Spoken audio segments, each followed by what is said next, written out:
Hi everyone, welcome back to the official YouTube channel of Law Prep Tutorial. And I know it's a bit late today. It's a bit late for our session that you see behind me, that is Learn Vocabulary with us. Because as far as I remember, the last session which I came up with was also related to vocab, but that was a couple of months ago. Now understand that this video is a continuation of that series. In that video, I was telling you guys about the various strategies, the various methods that you can use for vocab. But this one is one of the series that we are going to start. And in this, we are going to come up with 10 words. We have 10 words that we will be learning today. And the very first one to start with is abstruse. Abstruse, and as you can see behind me, the image here, that the child is quite perplexed, the child is quite confused, the child is not able to understand. It appears as if the child is not able to understand something. Now that's exactly what abstruse also means. Abstruse is something which is obscure, something which is a bit complex, a bit confusing, a bit difficult to understand for anyone. Something that can perplex, something that can confuse anyone, a student, a person, anyone in general. That is abstruse. Again, abstruse, something that's difficult to understand.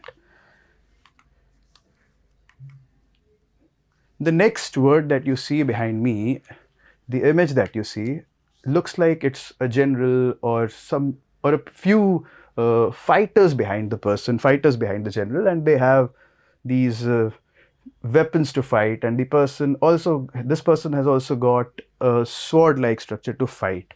Now, the word that we are going to deal with, that's belligerent. Belligerent.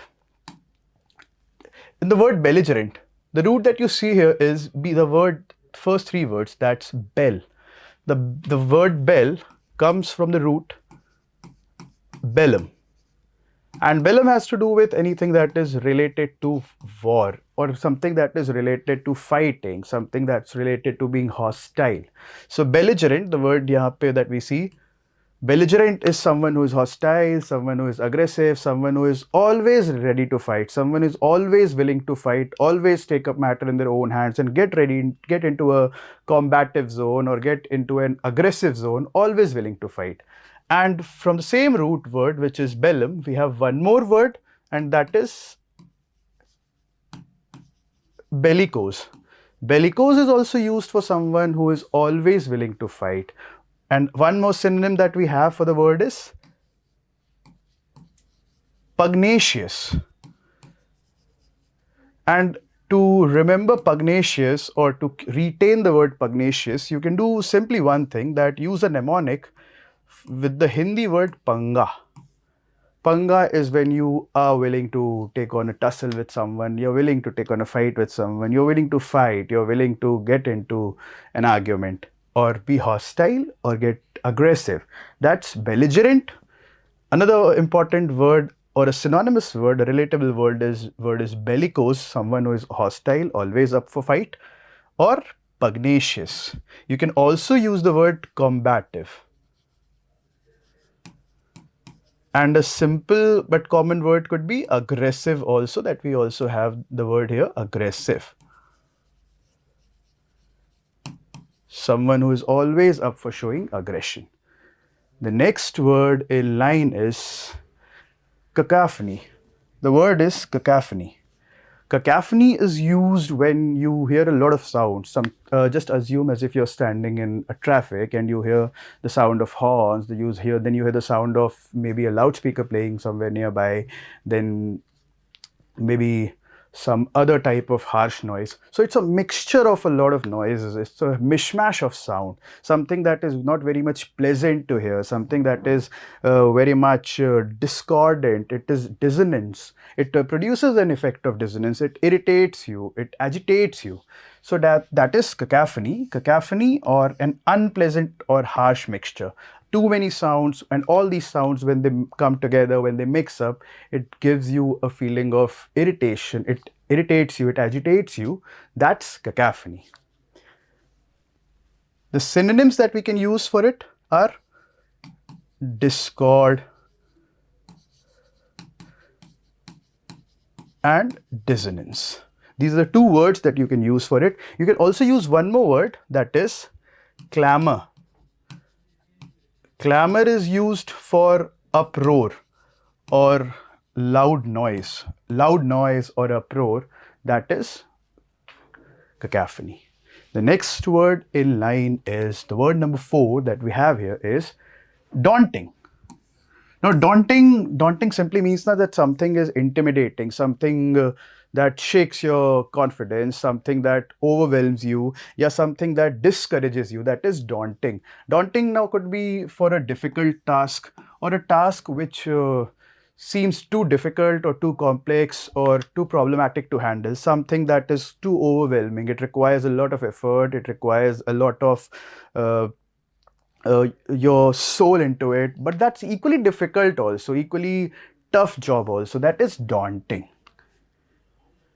The next word that we have here is enigmatic. Enigmatic, the word enigmatic comes from enigma.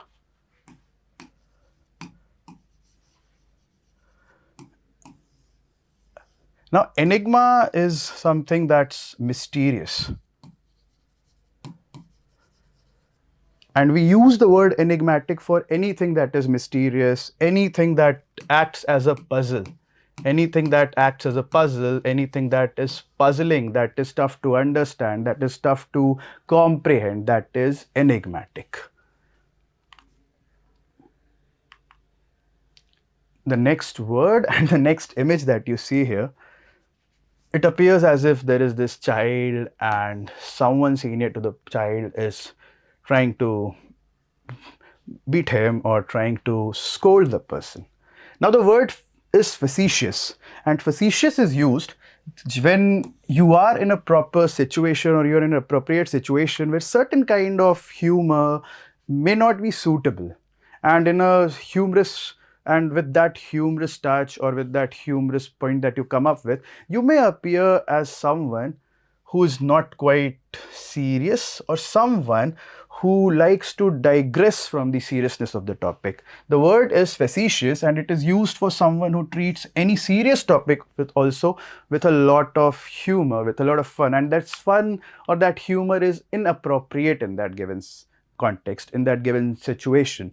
The word is facetious, and the words that you can use for someone who is facetious, the words are flippant, joking, and it can also be something witty. However, the idea here is to understand that it is used for that humor which is inappropriate in a given context, inappropriate in any given situation.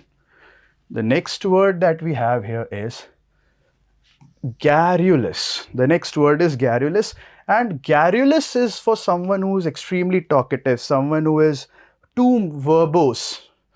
Verbose as in too full of many words, full of always full of something, always coming up with something to talk, something. Or you can also use the word loquacious, you can also use the word talkative for the person, excessively talkative, or you can use loquacious. Loquacious may the root word is loqui, and loqui is about speaking, about talking.